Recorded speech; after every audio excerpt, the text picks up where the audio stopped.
Bonjour à tous. Je vais traiter d'un sujet qui est pertinent aujourd'hui. Je ne sais pas si ça plaira à tout le monde, mais l'important ce n'est pas que ça plaise à tout le monde, mais c'est que ça déclenche des questionnements et des raisons de chercher pour trouver vraiment ce qu'il en est de la vérité. Alors, je commence mon sujet et on verra à quelque part où je vais en venir. Jérémie 8 au verset 8 dit: Comment pouvez-vous dire, nous sommes sages, la loi de l'Éternel est avec nous? C'est bien en vain que s'est mise à l'œuvre la plume mensongère des scribes. C'est bien en vain que s'est mise à l'œuvre la plume mensongère des scribes. L'idée du mensonge ne vient pas souvent dans notre esprit quand il s'agit de la Bible. Pourtant, les scribes ont écrit dans la Bible. Ce sont les messages que les scribes nous ont laissés que nous lisons aujourd'hui. Le prophète, sous l'inspiration divine, dit, Jérémie, en parlant de Jérémie, il dit: c'est bien en vain que s'est mise à l'œuvre la plus mensongère des scribes. En quelque part, les scribes ont menti. Mais où ont-ils menti? À quel niveau dans les Écritures il y a mensonge? C'est ce que nous allons essayer de voir. 2 Rois 2, au verset 9, dans cette partie du verset 9 il y a un endroit où il est écrit, prenez si vous voulez 2 Rois 2 au chapitre 2 Rois 2 au verset 9 jusqu'au verset 11. En tout cas, il est écrit qu'il monta au ciel dans un tourbillon. Il monta au ciel. Mais si nous allons un peu plus loin dans les Écritures, nous nous laissons emporter plus loin, nous allons vers dans le chapitre de Jean, dans les évangiles où il est question de Jean, où Jean parle à Nicodème, Yeshua parle à Nicodème, et c'est Jean qui rapporte les faits. Il dit au verset 13, Jean 3 au verset 13, personne n'est monté au ciel si ce n'est celui qui en est descendu, le Fils de l'homme qui est dans le ciel. Personne n'est monté au ciel. Mais quand il dit cela, avant de dire cela, il précise quelque chose qui a son sens et sa force. Il dit à Nicodème, Yeshua dit à Nicodème, nous savons ce que nous disons. Nous savons ce que nous disons et nous rendons témoignage de ce que nous avons vu. Là, Yeshua parle de lui et de son Père. Il précise, nous rendons témoignage de ce que nous avons vu. Et qui est mieux placé pour lui pour voir l'entrée de la porte du ciel, pour savoir qui monte et qui descend? Eh bien, Yeshua. Si nous disons croire en Yeshua, nous devons croire à ses paroles. Qu'est-ce qu'il dit à Nicodème? Il dit, personne n'est monté au ciel, si ce n'est celui qui en est descendu, le Fils de l'homme qui est dans le ciel.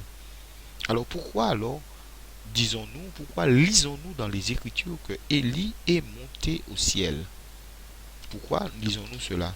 Pourquoi cela existe? Est-ce que nous pensons que notre Dieu qui a une intelligence qui dépasse largement et des milliards de fois notre intelligence, nous aurait dit que Élie est monté au ciel et après nous dit il n'est pas monté? Il est où Élie alors? Puisque il est écrit qu'il est monté. Mais nous allons comprendre pourquoi ces choses sont écrites. Alors, un autre fait marquant de la Bible, dans la Bible, si nous lisons Jean toujours, on continue au verset 14, Jean 3, verset 14, et comme Moïse éleva le serpent dans le désert, il faut de même que le Fils de l'homme soit élevé, afin que quiconque croit en lui ait la vie éternelle. Car Dieu a tant aimé le monde qu'il a donné son Fils unique, afin que quiconque croit en lui ne périsse point, mais ait la vie éternelle. Dieu, en effet, n'a pas envoyé son Fils dans le monde pour qu'il juge le monde, mais pour que le monde soit sauvé par lui. Alors, c'est très beau. C'est... Mais si on lit de manière superficielle, si on lit les mots, on ne fait pas attention aux mots, on ne se rend pas compte qu'il y a derrière cela une supercherie énorme. Mais énorme! Un message subliminal qui dépasse l'entendement humain. Parce que on ne le voit pas, on ne le comprend pas. On lit les mots, mais fait pas attention aux mots. On ne lit pas avec le cœur, on lit avec les yeux. C'est le reproche que Yeshua faisait aux apôtres quand il était avec lui, il marchait avec lui, et Yeshua leur parlait des choses euh, où il fallait faire appel à l'intelligence, à l'esprit, et non pas aux choses physiques dont il parlait. Et c'est exactement ce que faisaient les apôtres. Ils s'arrêtaient au physique. Ils s'arrêtaient au physique, ils n'allaient pas plus loin. C'était bon, on avait compris, mais c'est tout ce qu'on disait, c'était physique. Tellement vrai que Nicodème, quand il dit à Nicodème, nul s'il ne naît de nouveau non, ne rentre pas dans le royaume des cieux. Mais naître de nouveau pour Nicodème, c'était quoi? Dois-je rentrer dans le sein de ma mère et naître de nouveau et avoir une deuxième naissance physique? Il s'était arrêté au physique de la parole. Il n'avait pas cherché à comprendre la réalité spirituelle de ce que disait Yeshua. C'est un peu le contexte là. Voilà. Et comme Moïse éleva le serpent, je reprends le texte, dans le désert, il faut de même que le Fils de l'homme soit élevé, afin que quiconque croit en lui ait la vie éternelle. Car Dieu a tant aimé le monde qu'il a donné son Fils unique, afin que quiconque croit en lui ne périsse point, mais ait la vie éternelle. Dieu, en effet, n'a pas envoyé son Fils dans le monde pour qu'il juge le monde, mais pour que le monde soit sauvé par lui. Mais pour que le monde soit sauvé par lui. Alors, analysons le texte, essayons de comprendre. Le fait, l'histoire nous dit, l'histoire nous dit qu'Élie, en fait, qu'Élie est monté au ciel. Or, Yeshua dit, Élie n'est pas monté au ciel. Personne n'est monté au ciel. Alors, qu'est-ce qui s'est passé alors? On va voir pourquoi. Pourquoi il est écrit qu'Élie est monté au ciel. De même que nous allons essayer de comprendre pourquoi Moïse a fait un serpent d'airain, un serpent de bronze. Parce qu'effectivement, il est écrit, et Dieu lui dit, fais-toi un serpent brûlant, un serpent de bronze, et attache-le à un poteau et lève-le devant les enfants d'Israël. Et quiconque hein, regardera vers ce serpent sera sauvé. Les enfants d'Israël étaient mordus par des serpents, du moins, parce qu'ils avaient parlé contre l'Éternel et que l'Éternel, dans sa colère, leur avait envoyé des serpents pour les tuer, des serpents qui les mordaient et qui les tuaient. Et ils se sont un peu repentis de leur misère. Dans leur misère, ils ont demandé à Moïse de prier Dieu, de demander à l'Éternel de les guérir, de les soulager, de ne pas permettre de renvoyer ces serpents, quoi, en quelque part. Mais, bizarrement, l'Éternel ne renvoie pas les serpents et il dit à Moïse, fais-toi un serpent brûlant, un serpent d'airain, et accroche-le à un poteau, et les enfants d'Israël regarderont vers ce serpent, et ce serpent, à cause de du regard qu'ils auront jeté sur ce serpent, ils seront sauvés des morsures que les serpents leur avaient infligés. Alors, notre Dieu est très intelligent. Il est très intelligent. Mettons-nous ça bien dans la tête. Ce n'est pas un Dieu sans intelligence. Il ne peut pas dire quelque chose et son contraire. Tout ce qui pose le trouble vient du malin. Quand Dieu parle, il ne parle pas pour dire une chose et pour 2 jours plus tard dire son contraire. Dans Exode 20, dans le deuxième commandement, il s'agit de ne pas faire d'idole, de quoi que ce soit. Et plus bas, dans le chapitre 20, toujours verset 23, il est écrit, vous ne ferez point de dieu d'or ou de dieu d'argent pour me les associer. Vous n'en ferez point. Alors, comment notre Dieu, qui a une intelligence au-dessus de toute intelligence, peut dire aux enfants d'Israël, ah, faites-vous un petit serpent, mettez-le, accrochez-le à un poteau, regardez vers lui, et vous serez sauvés. Comment notre Dieu peut dire un truc comme ça? Mais regardons encore. Qui est le serpent? Que représente-t-il dans la Bible? Du début à la fin de la Bible, des livres de la Bible, il est écrit que le serpent représente Satan, le diable. Dans l'Apocalypse, il est même dans la fin où il est avant. qu'il ne disparaisse définitivement. Il est repris comme étant cette personne-là, cette personnalité. Il représente Satan, le diable.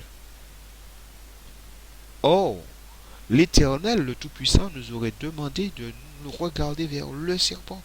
Le serpent qui nous a induit en erreur à l'origine, qui nous a fait, enfin, qui a fait pécher l'homme, entre guillemets. Ce serpent-là deviendrait notre salut, enfin, notre salut, celui des enfants d'Israël dans le désert. C'est bizarre ça, il y a un problème. L'Éternel nous dit de ne pas faire d'idole. Et de ne pas faire d'idole, parce qu'une idole c'est quoi? C'est quelque chose qui est inerte, en laquelle on a une espérance. Et c'est exactement ce qui se produit. Il dit aux enfants d'Israël, ne faites pas d'idole, et il dit aux enfants d'Israël, faites-vous un serpent d'airain. Et regardez vers ce serpent, et vous serez sauvés des morsures qui vous ont été infligés par les serpents. C'est tout à fait quelque chose de tordu, de sans sens. Mais pourquoi? Nous allons voir pourquoi. Alors, n'oublions pas Jérémie 8.8. C'est bien en vain que s'est mise à l'œuvre la plus mensongère des scribes. Pourquoi en vain? Parce que Dieu savait que malgré ces mensonges, malgré ces choses pernicieuses qui sont écrites dans la Bible, la lumière serait là. Donc c'est en vain qu'ils ont menti. Ils n'ont pas menti. Le fait de mentir n'a pas permis que tous soient perdus. Parce que si on comprend bien, dans cette logique, on est tous perdus. On est dirigé par un Dieu qui ne sait pas ce qu'il veut, en quelque part. Donc on est perdu. Pourquoi? Comment? C'est quand même... On marche sur la tête, c'est pas possible. Comment un Dieu d'intelligence suprême peut nous dire de faire des choses qui posent le trouble? Fais-toi une idole, je ne veux pas que vous en fassiez. Mais fais-toi une idole et tu seras sauvé par elle. Il y a un problème. Dieu n'est pas un Dieu de trouble, un Dieu qui doute, un Dieu qui ne sait pas ce qu'il veut. Il a dès l'origine défini les choses, il a fait son plan, il savait pertinemment du début à la fin comment les choses se seraient déroulées. Il n'a pas été surpris par le péché d'Adam et Ève. C'est pas possible. Il n'a pas été surpris. Quoi qu'en disent certains, Dieu a volontairement décidé de ne pas savoir qu'Adam et Ève allaient pécher. Mais ça, c'est encore tordu de dire ça. Il sait tout. Il n'a pas été surpris. Il n'y a pas eu de surprise dans ce que Dieu a fait. Il était au courant de tout, du début à la fin. Il le dit. Il sait comment tout va se terminer. Alors pourquoi voulons-nous pertinemment insinuer que Dieu serait dans le je ne sais pas, peut-être qu'ils vont pécher, peut-être qu'ils vont pas pécher. Il y a quelque chose que il y a des choses que je ne dois pas savoir. Je leur laisse faire leurs affaires, je ferme les yeux, je ne sais pas. C'est pas possible. C'est pas possible. C'est comme si un maçon faisait son plan pour faire la maison et puis il disait, enfin, il avait un plan pour faire une maison et puis il dit, je ne regarde pas le plan, je ne sais pas comment ça va se dérouler, on verra. Il a un plan, il s'en est tenu. Ce qui s'est passé, c'est que c'était déjà prévu. Il savait comment ça allait se passer. Dieu est intelligent. Mettons-nous ça bien dans la tête. Il est intelligent. Il ne se trompe pas.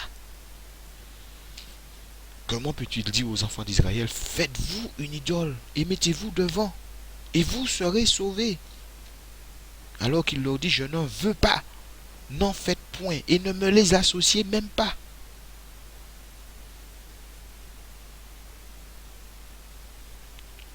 Donc, cette partie du texte, moi, je vous conseillerais, si vous avez du blanc, vous n'allez pas pécher si vous faites ça. Passez du blanc sur ça. Mais tu sais que ça c'est pas possible. C'est pas mon Dieu qui peut avoir écrit un truc comme ça. C'est pas possible. J'efface ça. Et comme Moïse éleva le serpent dans le désert, il faut que de même le Fils de l'homme soit élevé, afin que quiconque croit en lui ait la vie éternelle. Élevé où? Élevé où? Il faut qu'il soit élevé où? Quand on est pendu à une croix, on n'est pas élevé, on est rabaissé. Même si l'image donne l'impression d'être élevé, on est rabaissé, on est plus bas que terre. On est humilié. Le physique nous montre une élévation. Justement, c'est ce qu'on fait toujours. On priorise le physique. Ah, Jésus est élevé sur une croix. Ah, c'est ça. Il est élevé sur une croix. Et c'est cette croix-là qui nous sauve. Oui, c'est cette croix-là qui nous sauve. De même, le serpent était de bronze. On va faire de Jésus en bronze aussi. En bronze, on va le mettre sur un petit morceau de métal. C'est lui qui nous sauve. C'est ce Jésus-là qui nous sauve. Ce morceau de bronze. Voilà l'analogie. L'image du serpent élevé sur la, sur le bois. Le serpent qui nous sauve. Ça prouve bien que ce n'est pas vrai cette histoire, parce que le serpent ne nous sauvera jamais. Au contraire, il nous a tués par ses arguments, par ses mensonges. Il nous a tués et il nous tuera encore tant qu'on continuera à croire en lui, à espérer en lui. Et c'est ce qui nous... Quand Jean rapporte ces paroles de nombre, ces paroles qui reprennent l'événement, quand Moïse fit le serpent d'airain, entre guillemets, parce que Moïse n'a jamais fait ça. Ah non, il n'a pas fait ça. Parce que c'est lui qui a entendu les paroles, qui a vu l'écriture de ces paroles la pierre, quand Dieu l'a imprimé, l'a écrit de ses doigts, de son doigt, sur la roche, il l'a vu. Tu ne feras point d'image taillée, ni de représentation de ce qui est en haut dans le ciel, en bas sur la terre et plus bas dans les eaux, tu ne te prosterneras point devant elle. Et Moïse, il dit à Moïse après, Moïse, fais-toi une idole. Forge un serpent, façonne un serpent en bronze, et mets-le devant les enfants d'Israël, élève-le sous un bois, et les enfants d'Israël seront sauvés quand ils vont regarder vers cette idole. Mais il y a un problème. Moïse doit se dire, il y a un problème. Mais Dieu, qu'est-ce que tu me dis là? Je ne comprends pas. Pourquoi tu me dis de faire ça alors que tu interdis cela? Tu dis que tu vas punir jusqu'à la troisième, voire la quatrième génération de ceux qui vont faire ces choses. Et là, tu me demandes de mettre ça devant les enfants d'Israël. Quelque chose que tu réprouves. Il y a un problème, Dieu. Tu ne t'entends pas parler, Dieu. Attends, excuse-moi, mais je ne comprends pas ce que tu me demandes là. Moïse devrait se questionner comme ça. On aurait dû avoir un récit, un compte rendu de ce que Moïse aurait posé. Et Dieu lui aurait expliqué pourquoi, Moïse, tu dois faire ça. Moi, je te dis de le faire parce que j'ai des raisons de te dire de le faire. Je ne vais pas te laisser dans l'ignorance de ce que je fais. Il faut que tu dises aux enfants d'Israël, vous faites ça parce que je vous ai dit de le faire. Et il y a des raisons pour lesquelles vous devez le faire. Et là, il n'y a rien dessus. Alors faites-vous une idole.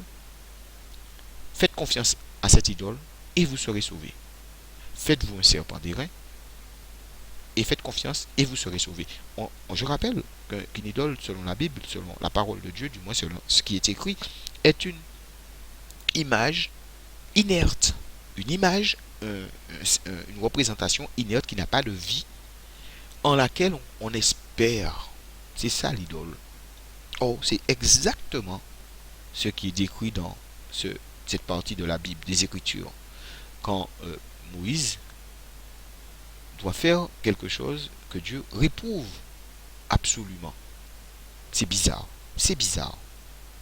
C'est bizarre. Alors, on peut dire que c'est bizarre.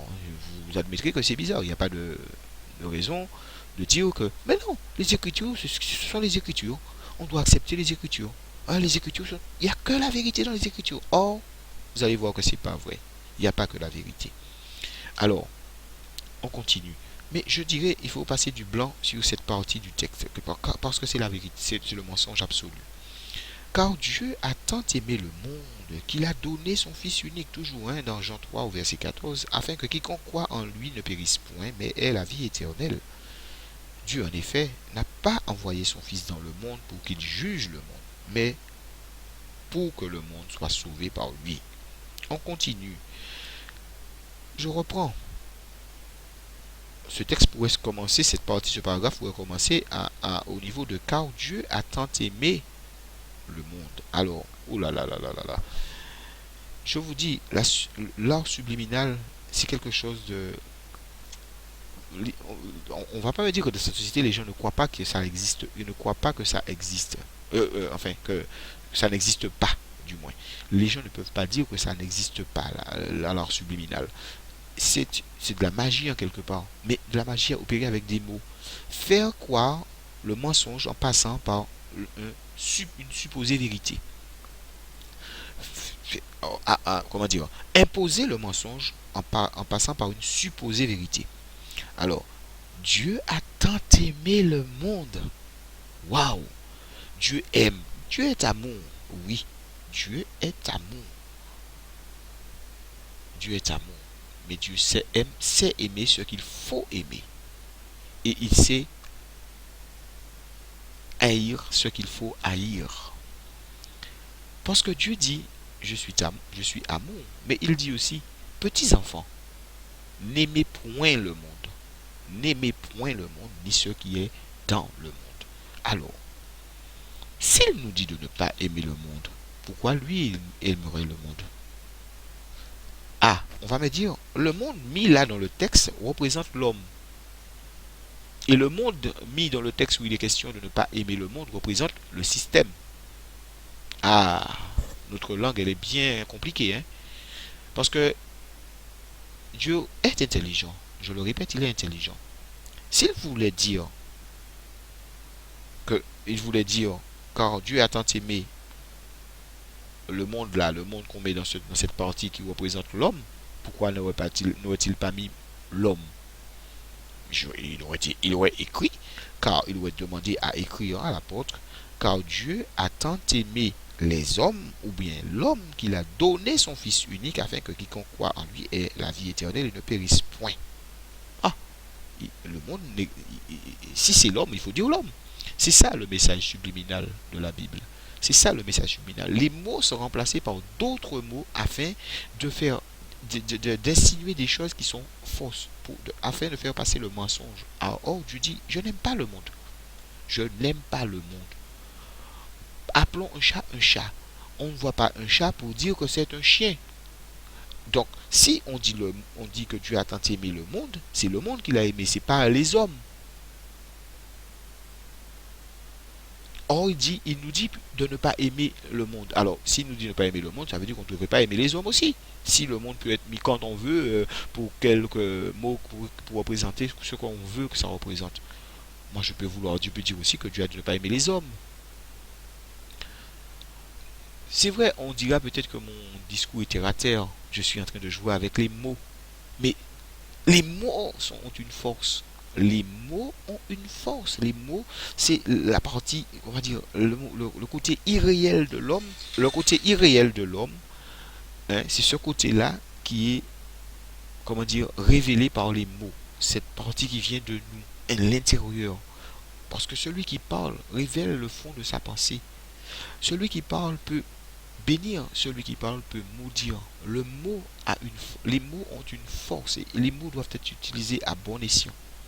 On ne peut pas dire un mot pour dire un mot qui exprime une chose, pour exprimer une autre chose. Ce qu'on dit avec son mot, c'est ce qu'on doit exprimer, ce qu'on doit comprendre. Les mots ont une force. On ne doit pas parler en l'air, comme on dit. Dire n'importe quel mot pour dire, mais c'est pas ce que je l'avais dit, c'est pas ce que je voulais dire. En fait, en quelque part, on voit bien qu'il y a du trouble quand on dit des choses qu'on ne veut pas dire.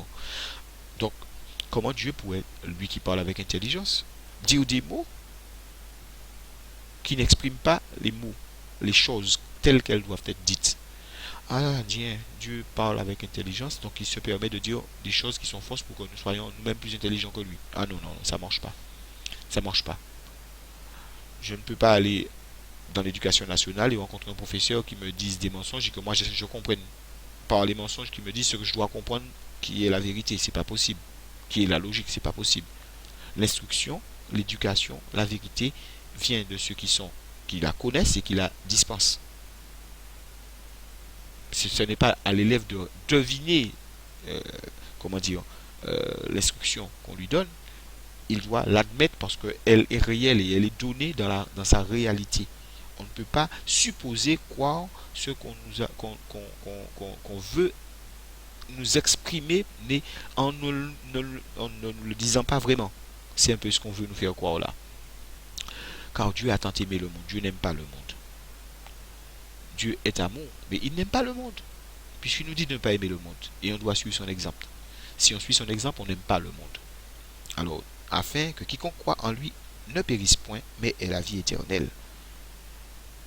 Dieu, en effet, n'a pas envoyé son Fils dans le monde, on continue, pour qu'il juge le monde, mais pour que le monde soit sauvé par lui. Encore, ça continue. Si on comprend bien, si on lit les mots tels qu'ils sont présentés là, ah, Dieu est amour, Dieu va sauver le monde. Non, c'est pas ce que Dieu dit.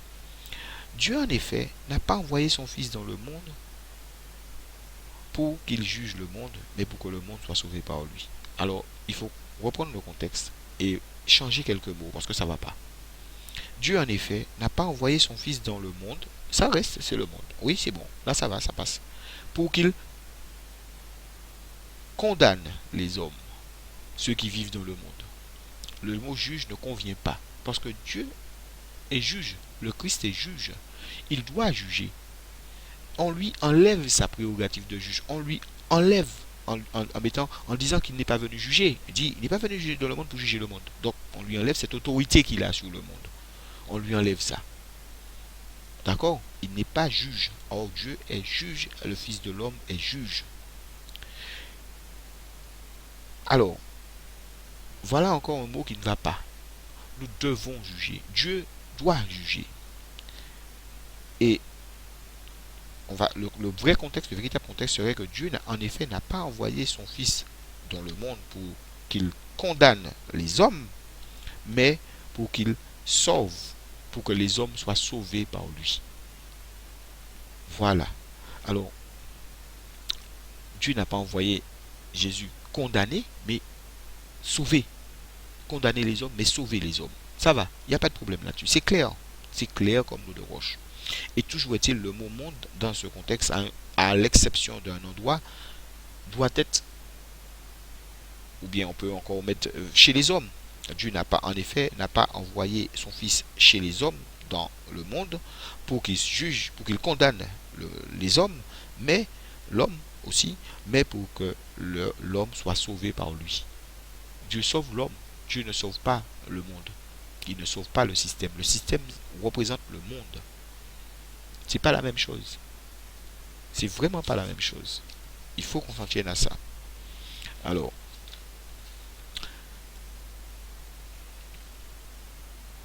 Yeshua n'est pas venu, je répète, il n'est pas venu sauver le monde, il est venu sauver les hommes. Si le mot monde avait la même prérogative, enfin, si le mot homme représentait, le mot monde représentait l'homme, d'accord? Quand il dit n'aimez point le monde, ça voudrait dire que tu ne devrais pas aimer l'homme. On peut le prendre comme ça aussi. Or, c'est pas ce qu'il dit. Dans toutes les langues, un mot peut être mis pour, un mot peut être mis pour représenter plusieurs choses. Mais le contexte du mot donne de la force à ce mot, l'oriente vers la valeur qu'il doit avoir dans le texte. Pour la question là, spirituellement, je veux dire spirituellement, parce que Dieu n'est pas venu juger, Yeshua n'est pas venu condamner le monde, n'est pas venu juger le monde du moins. Et le monde, c'est qui? C'est qui le monde? C'est l'homme. Dieu n'est pas venu condamner l'homme. Jésus, Yeshua n'est pas venu condamner l'homme. Mais si on veut mettre l'homme, pourquoi ne pas mettre l'homme? Pourquoi, si on comprend que c'est l'homme, pourquoi ne pas mettre le mot homme? Pourquoi mettre le mot monde? Il y a bien sûr des messages subliminaux dans la Bible et ces choses sont prouvées. Ces messages sont prouvés. Le malin a toujours essayé de transmettre le mensonge en passant par la vérité. Certains, qu'il n'y arriverait facilement avec l'homme, il a quand même essayé avec Yeshua. Il a essayé dans le désert pour essayer de le confondre. Que va-t-il lui dire dans le désert? Jette-toi en bas.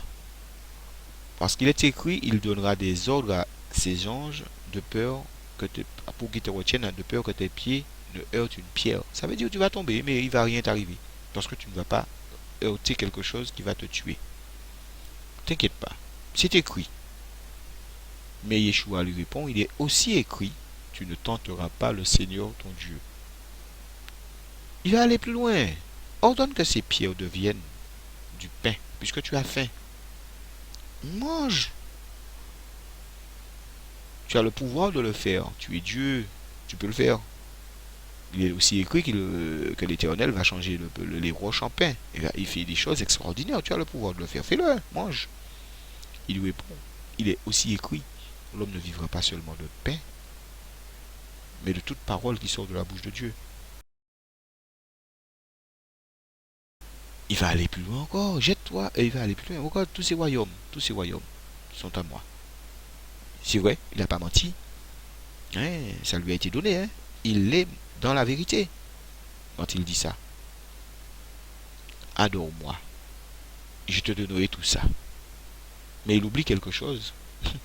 C'est que tout ça appartient déjà à Dieu. Appartient à Yeshua. C'est lui qui n'en fait pas encore l'usage. Mais tout cela lui appartient. Et là, Yeshua lui dit, tu adoreras seul. Il est écrit, tu adoreras seul le Seigneur ton Dieu. Alors, nous qui sommes sans intelligence, nous qui n'avons pas la possibilité de dire à chaque fois à Satan quand il nous tente ou quand on lit des choses qui sont pernicieuses dans les Écritures, nous qui n'avons pas cette intelligence de dire, il est aussi écrit ces telles choses. Parce que c'est ce que nous avons vu tout à l'heure. Il est écrit effectivement que Élie est monté au ciel. Mais il est aussi écrit que personne n'est monté au ciel. Alors, qui dit vrai? Qui dit vrai? C'est ce calcul que nous avons à faire. C'est cette révélation que nous devons avoir. Dans la Bible, il est écrit, et c'est Yeshua qui le dit, je te rends grâce, Père, de ce que tu as révélé ces choses aux simples de ce monde et que tu les as cachées aux sages. Enfin, ceux qui se disent sages à leurs yeux. Parce qu'il en était ainsi des scribes et des pharisiens qui se disaient sages à leurs yeux. Mais on a bien vu que Yeshua n'a pas choisi de scribes et de pharisiens. Il a choisi des pécheurs, des hommes du monde, des simples. On a bien vu qu'il a justement montré la différence entre celui qui sait et celui qui ne sait pas. Quand il dit à Nicodème, si un homme ne naît de nouveau, il n'aura pu rentrer dans le royaume des cieux. Et Nicodème lui dit, mais il faut que je rentre dans le sein de ma mère et renaître de nouveau. Et il répond à Nicodème, tu es docteur de la loi. Tu enseignes à Israël. Tu es docteur en Israël et tu ne sais pas ce que ça veut dire. Combien d'années d'études il avait, lui, Nicodème? Je suis sûr que ce n'est pas 9 ans. Je suis sûr que ce n'est pas 9 ans. Je suis sûr qu'il en avait des années et des années, hein, peut-être même des 70 ans. On ne sait pas quel âge il était âgé en tout cas. Mais ça faisait longtemps qu'il était dans le métier de l'instruction, de l'éducation spirituelle. Mais il n'avait rien compris. Et c'est ça le problème, c'est ça le bas qui blesse. C'est que nous sommes dans le même paysage. Aujourd'hui, beaucoup se croient sages à leurs yeux. Ils ont la connaissance, mais ce n'est pas une connaissance révélée, c'est une connaissance acquise.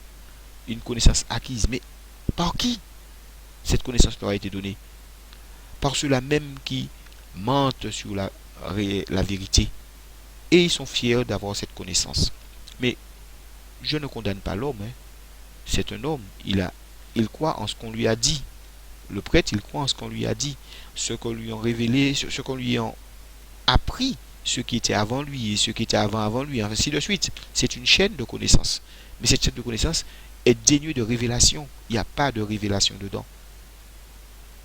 Vous savez, l'apôtre Paul lui-même a vécu dans cette connaissance. Il a passé sa vie dedans. Et au moment où il a été touché par Yeshua, il n'a pas fallu 9 ans pour qu'il ait la vérité. Il a fallu 1 minute. 9 minutes si on veut, ou 9 secondes si on veut. Mais pas 9 ans.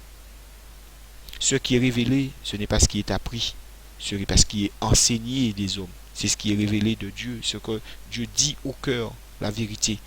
Cette vérité est inébranlable. Elle est infaillible. Elle ne se trompe pas. Elle n'est pas contradictoire. Elle n'est pas mensonge. Elle n'est pas mensonge. C'est la vérité. Alors, l'histoire de ce prêtre, comme je disais, cette histoire, c'est du vécu. révèle bien ce qui est dans la Bible. C'est que nous arrivons à un carrefour où il faut faire très très très attention. Il y a beaucoup, beaucoup de fausses vérités. Beaucoup de choses qui sont dites partout, sur le net, enfin, euh, dans les assemblées, des choses qui sont archi fausses, auxquelles beaucoup de gens croient. Je veux évoquer encore un petit sujet avant de terminer. Le sujet du baptême. C'est un sujet qui est euh, très très très très important. Car il est dit que de cela dépend notre salut. Mais pourquoi voulons-nous absolument, et c'est un fait réel, pourquoi voulons-nous absolument qu'il y ait du physique dans les choses de Dieu? Les vrais adorateurs adoreront en esprit et en vérité. Et il y a encore un autre mensonge qui s'est immiscé, qui s'est institué, qui s'est glissé dans les Écritures pour justement confondre et perdre ceux qui lisent avec les yeux et qui ne lisent pas avec le cœur. On ne peut pas leur en vouloir, parce que Dieu dit bien dans sa parole qu'il leur a, qu'il ne leur a pas donné l'amour de la vérité pour être sauvés. L'amour de la vérité, il faut qu'on ait l'amour de la vérité. Qu'ils n'ont pas reçu l'amour de la vérité pour être sauvés. Il faut aimer la vérité.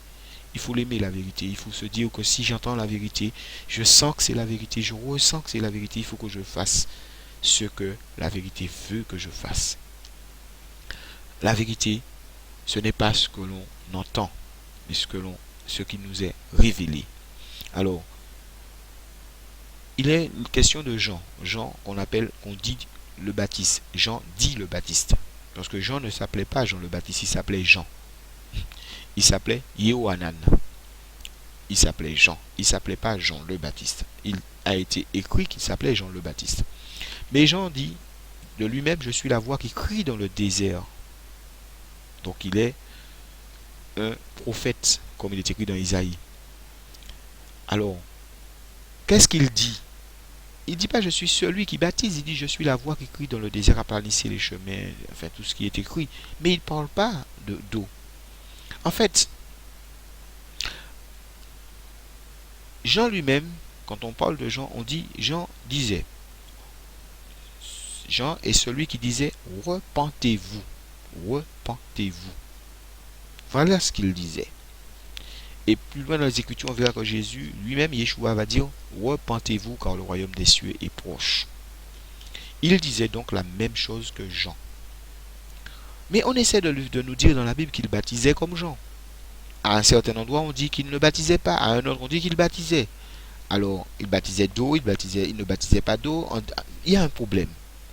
Alors, pourquoi je vais parler du baptême? Parce que toutes les religions dites chrétiennes passent par le baptême. Il faut être baptisé pour être sauvé. Alors, revenons à cette histoire. Il nous est raconté que Yeshua va aller vers Jean. Et lui, Jean, il est en train de baptiser les gens dans le Jourdain.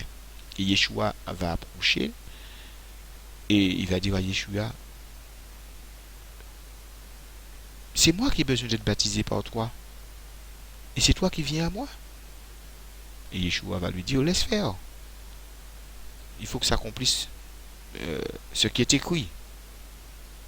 Laisse faire. Alors, les choses vont se faire. Yeshua va être baptisé. Et une voix va se faire entendre du ciel disant, celui-ci est mon fils bien-aimé en qui j'ai mis toute mon affection. Tiens donc. Dieu parle, ou un ange parle, et tous les hommes entendent que Yeshua est le Fils de Dieu. Bon, on oublie ça. Ça a l'air d'être banal, mais ça a une importance capitale. On va voir ça. Alors, Jean, plus tard, va être emprisonné. Et il ira en prison. On va lui couper la tête, bien sûr. Et il va dire à ses apôtres, avant de mourir, allez voir celui dont on dit... non, j'ai oublié de vous préciser quelque chose. Quand il va voir Jésus arriver lors de son baptême, il va dire, voici l'agneau de Dieu qui enlève le péché du monde. Il va dire, c'est écrit, il dit, voici l'agneau de Dieu. Lui, là, celui qui vient là, c'est lui l'agneau de Dieu qui enlève le péché du monde. Ah, donc on est encore dans le cas où il précise que c'est vraiment lui le Fils de Dieu, c'est lui l'agneau, c'est lui le Messie. La voix va confirmer encore. Et quand Jean va être en prison, il va être, on dit, certains disent que c'est dans la tourmente qu'il va dire ces choses-là parce qu'il va dire mais pourquoi Dieu, pourquoi ça m'arrive? C'est vraiment Jésus, pourquoi ça m'arrive? Pourquoi Jésus ne me sauve pas? Alors il commence à douter de ce qu'il a dit tout à l'heure. Et il l'a dit sous l'inspiration divine. On va dire comme ça. Que c'est lui, l'agneau, qui enlève le péché du monde. Il commence à douter, il dit, mais allez voir Yeshua. Et dites-lui s'il est vraiment celui qui devait venir, s'il est seulement celui qui doit venir, ou devons-nous en attendre un autre? Il y a un problème. Jean a parlé sous l'inspiration divine quand il a vu venir Yeshua. Il n'a pas, pardon, il n'a pas imaginé ce qu'il a dit. Ça lui a été révélé. Et il ne l'a pas entendu non plus. Il l'a dit, il n'a pas entendu. Alors, c'est qu'il est sourd. Il parle, mais il n'entend pas ce qu'il dit. Alors, il a dit, voici l'agneau de Dieu qui enlève le péché du monde. Or, au moment de sa prison, pendant qu'il est dans sa prison, il dit, mais est-ce que, allez voir Yeshua et demandez-lui s'il est vraiment celui qui doit venir ou devons-nous en attendre un autre? Je doute qu'il soit celui-là, en fait. Deuxième fait. Troisième fait. Yeshua va être réuni plus tard avec ses apôtres et il va leur demander que disent les gens de moi? Qui suis-je d'après les gens? Vous entendez parler de moi? Qu'est-ce que les gens disent de moi? Qui suis-je? Et les apôtres vont leur dire à tour de rôle. Certains disent que tu es Élie, certains disent que tu es le prophète, certains disent que tu es Jean-Baptiste, parce Jean-Baptiste est mort, donc Jean-Baptiste s'est réincarné en toi, en fait. Tout un tas de gesticulations verbales. Et Pierre prend la parole et dit, tu es... Non, non, non, pardon. Il demande, maintenant, pour vous qui êtes là, mes apôtres, qui dites-vous que je suis? Statu quo. Et Pierre prend la parole et dit, tu es le Fils du Dieu vivant. Il répond à Pierre, Pierre, ces paroles ne viennent pas de toi, mais c'est mon Père dans les cieux qui te les a révélées. Alors Pierre, bien sûr, il va donner à Pierre d'autres prérogatives, enfin on va pas passer ce sujet-là, tu es Pierre et sur cette pierre je bâtirai mon église, le séjour des morts ne vient plus votre point contre elle, tout ça. Mais si on lit le psaume 118, il est dit, la pierre qu'avaient rejetée ceux qui bâtissaient est devenue la pierre de l'angle. Il n'est pas d'autre pierre sur laquelle l'église, l'église spirituelle de Dieu va être bâtie. Ça n'existe pas. La seule pierre, c'est le Christ. Alors, toute cette invention est bien sûr pour asseoir une succession à ce pauvre Pierre, cet apôtre qui est mort, tué. Il fallait lui assurer une succession, mais une succession humaine. Hein. Bon, bref, on ne va pas revenir là-dessus. Alors, ça encore, ce sont des scribes qui ont, nos scribes modernes qui ont établi ces choses-là, on va dire. Bref. Alors, qu'est-ce que Dieu dit en fait en finalité? Il dit, Yeshua dit en finalité à Pierre, après qu'il lui ait dit tout ça, maintenant, ne dites à personne que je suis le Fils de Dieu. Ne le dites à personne. Alors, si nous faisons un petit calcul méthodique, enfin simple, Yeshua dit aux hommes dont la parole n'est pas parole d'évangile, dont la parole n'est pas une parole fiable, et dit aux hommes de ne pas dire à d'autres hommes qu'il est le Fils de Dieu. Or, une parole est venue du ciel, souvenez-vous, lors du baptême de Yeshua. Ce n'est pas une parole d'homme, c'est une parole qui est venue du ciel, une parole qui est divine, une voix divine qui dit aux hommes, celui-ci là, ce gars là que vous voyez là, c'est mon fils.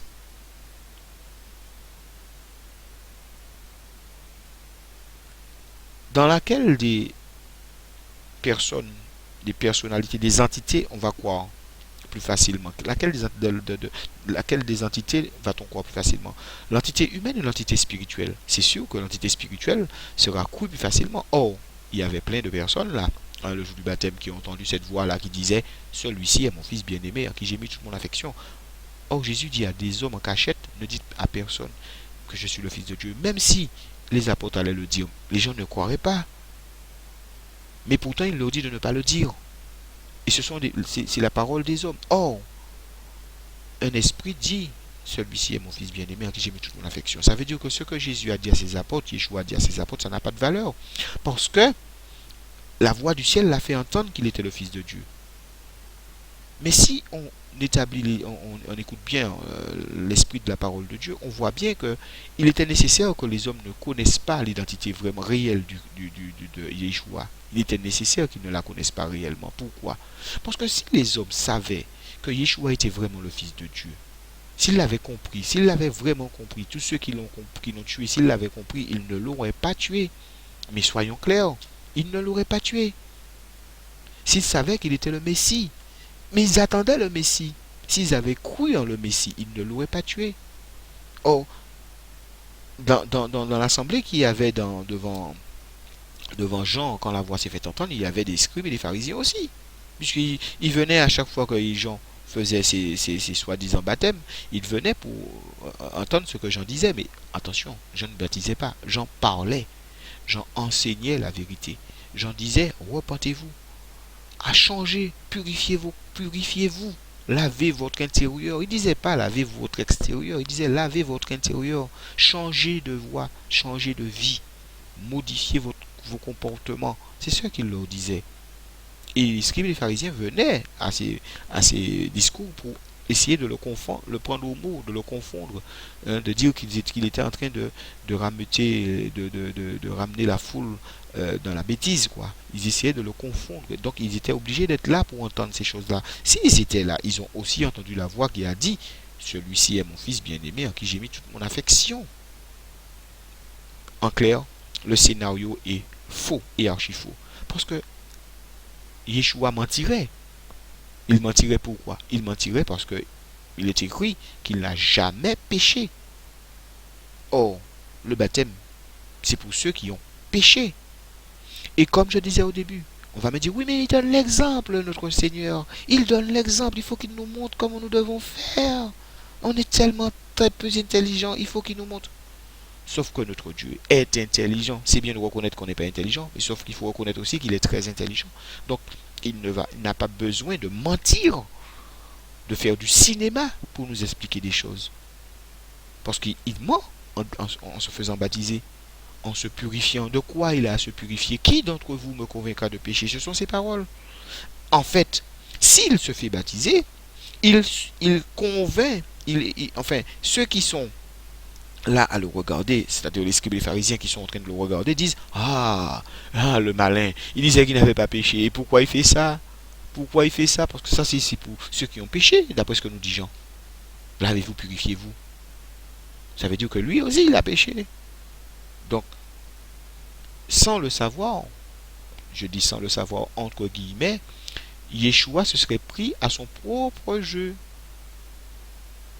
Ça veut dire qu'il dit qu'il n'est pas menteur, qu'il n'est pas pécheur, et il pêche, il montre à ceux qui sont là qu'il est un pécheur, quoi. Il a à se repentir. Mais c'est vraiment penser que Dieu est sans intelligence de faire un truc comme ça. Tu ne mentiras point, ce qui devrait être écrit normalement. Mais bon, si vous regardez dans les 10 commandements aujourd'hui, il n'est plus écrit tu ne mentiras point, il est écrit tu ne porteras point de faux témoignages contre ton prochain, ce qui n'est pas la même chose du tout. Faites le calcul, réfléchissez bien, vous allez voir. Alors, il est question donc de mensonge, le baptême. C'est un mensonge. Ça n'existe pas. Ça n'existe pas. Il y a des gens qui se prennent sur l'internet pour dire que Dieu n'existe, que Yeshua n'a jamais existé. Moi, je dis que le baptême n'a jamais existé. Alors, on va dire maintenant, bon, on entend de tout, on voit de tout sur le net, mais comme je dis, il est bon que chacun se fasse une idée des choses auxquelles ils doivent croire, auxquelles ils ne doivent pas croire. Et il est bon que toutes ces choses soient dites pour vraiment que comment dire, pour que vraiment la séparation entre le bien et le mal se fasse. Parce qu'on est dans une sorte de mélange des deux, de mélange de genres. Comme je vais vous expliquer un truc très simple que vous allez, j'espère, comprendre. Dieu a créé le ciel, il a créé la terre, il a créé l'univers, il a fixé des temps. Il a dit que il a créé le soir, il a dit il se fit un soir, il se fit un matin, et ce fut le premier jour.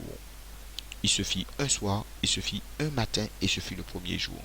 Donc, quand Dieu compte, quand il dit Yeshua, il dit euh, le Fils de l'homme demeurera 3 jours et 3 nuits dans le sein de la terre. Et quand il dit que, par exemple, le sabbat, il commence au coucher du soleil et se termine au coucher du soleil. Donc, ça veut dire qu'il y a un jour et un soir et un matin dedans. C'est ça le jour déterminé. Par contre, aujourd'hui, on fait quoi? On fait le mélange du genre. Ça, c'est le malin qui a fait ça. Le mélange du genre. Un jour ne commence plus au coucher du soleil, ne se termine plus au coucher du soleil. Un jour commence à minuit, au milieu de la nuit, et se termine au milieu de la nuit. Ça, c'est le mélange du genre. Vous voyez ce que je veux dire? C'est le mélange du genre. Il faut que les choses soient mélangées. Il faut qu'il y ait de la lumière et des ténèbres. Il faut qu'il y ait un quiproquo, un truc qui n'a pas été établi par Dieu. Sauf qu'on accepte ça. Ça, c'est facile à accepter. Mais la vérité n'est pas facile à accepter. La vérité n'est pas facile à accepter. Sauf que notre comme il l'a dit l'Éternel dans sa parole, il dit, mon peuple périt faute de connaissance. La connaissance manque au peuple. Si le peuple lisait, se renseignait, si le peuple ne s'attachait pas à ce qu'on lui avait dit, mais s'attachait à ce que Dieu lui disait, en lisant sa parole, une parole qui est disponible, un peu, qui est disponible aujourd'hui. Et tout le monde a la Bible. Tout le monde a la Bible. Je vais vous raconter encore une petite anecdote pour finir, parce que là, il faut vraiment que je termine. Euh, dans un petit, quand on voit les oiseaux, par exemple, il faut regarder la nature. La nature nous enseigne des choses, et c'est pour ça que l'Éternel nous enseignait aussi, Yeshua nous enseignait les choses à partir de la nature. Il faut regarder la nature. Dans une nid d'oiseaux, il y a des petits. Il y en a deux, trois, je sais pas. Et maman oiseau, quand elle arrive, pardon, elle approche du nid. On nous dit que les petits savent déjà que les mamans oiseaux arrivent. Et qu'est-ce qu'ils font? Ils sortent du nid, ouvrent le bec grand, mais vraiment grand, et tirent le bec, de façon à ce que la tête de maman oiseau aille mettre la nourriture au fond de la gorge de chaque petit oiseau. C'est comme ça, c'est la nature. Mais il y a un enseignement dedans. Alors, poursuivons. Petit oiseau va rester comme ça pendant 1, 2, 3 mois à attendre que maman vienne mettre la nourriture au fond de sa gorge. Et au bout d'un certain nombre de temps, je ne sais pas, je n'ai pas fait d'études précises sur la question, maman oiseau ne va plus ramener la nourriture. Parce que le plumage des petits oiseaux sont bien faits, ils peuvent voler. Mais petit oiseau attend. Petit oiseau attend, mais jusqu'au moment où petit oiseau a très très très très très très faim. Et que fait petit oiseau? Petit oiseau va sauter du nid. Il ne sait pas s'il va pouvoir voler, mais il va sauter du nid, il va sortir du nid. Maman oiseau va assister au spectacle, puisque bon, si elle n'est pas là, si elle peut faire quelque chose, elle le fera. Mais si elle peut rien faire, elle peut rien faire. De toute façon, les oiseaux n'ont pas de main. Bon, alors, l'oiseau va tomber du nid et va se mettre à essayer de voler, une branche par-ci, une branche par-là, jusqu'au moment où il va prendre ses repères et il va partir. Il va partir. Il va être libéré de cette difficulté, de cet esclavage d'attente de la nourriture. Il va être libéré de ça. Et il va partir. Qu'en est-il de nous les hommes? Nous, que faisons-nous? Nous ne sommes même pas comme les petits oiseaux. Et nous voulons être prétentieux, nous voulons savoir dire les choses avec autorité. Nous n'avons même pas cette intelligence-là. Le petit oiseau qui est dans le nid, il arrive à s'en sortir parce qu'il a faim, bien sûr, mais c'est la nature, il n'a pas d'intelligence, c'est l'instinct, donc il faut qu'il s'en aille. Mais nous qui avons l'intelligence, nous ne l'utilisons même pas pour sortir du nid. Nous sommes dans le nid jusqu'à la mort. Tellement vrai que dans le moment où nous rentrons dans notre dernier souffle, l'image me revient encore, les gens, quand ils meurent, ils ont la bouche ouverte, mais grande ouverte, comme celle des petits oiseaux. Et qu'est-ce qu'on leur donne? La nourriture. La nourriture, l'absolution, tout ce qu'on veut, jusqu'à la mort. Ils n'ont jamais cherché à avoir cette nourriture spirituelle de leur propre chef. Ils ne sont pas sortis du nid. Ils sont restés dedans jusqu'à la mort. Nous sommes sans intelligence. C'est terrible. C'est terrible cette manière que nous avons de nous comporter. C'est pour cela que Jésus Yeshua dit aux apôtres, vous êtes toujours sans intelligence. Vous ne comprenez pas ce que je vous dis. Vous restez attachés aux choses physiques. C'est pour cela que je vous dis que le baptême n'a aucune force sur l'homme. Le baptême, ce qu'on appelle le baptême, n'a jamais existé. Ça n'a jamais existé. Ça a été fomenté de toute pièce. Parce que Nicodème, je finis vraiment cette fois-ci. Nicodème dit à Yeshua, est-ce que je dois entrer dans le sein de ma mère et naître de nouveau? Yeshua lui dit, non, non. Si un homme ne naît d'eau et d'esprit, il ne rentrera dans le royaume des cieux. Mais qu'est-ce que l'eau? L'eau est le moyen par lequel on se purifie, avec lequel on se purifie. On purifie son corps, mais pas son esprit. Mais comme Yeshua nous a dit, mes paroles sont esprit et vie. Le rapport de l'eau avec l'homme, c'est la purification. Mais il ne faut pas se tenir compte de l'eau. Mais purifiez-vous. Là, purifiez-vous, lavez-vous, repentez-vous. C'est ce que je veux vous dire. Lavez-vous, repentez-vous. C'est ça l'eau. L'eau représente ça, cette image-là. Et si cette image, ce n'est pas de prendre l'eau, c'est de faire le travail sur nous, l'intérieur, nous purifier à l'intérieur.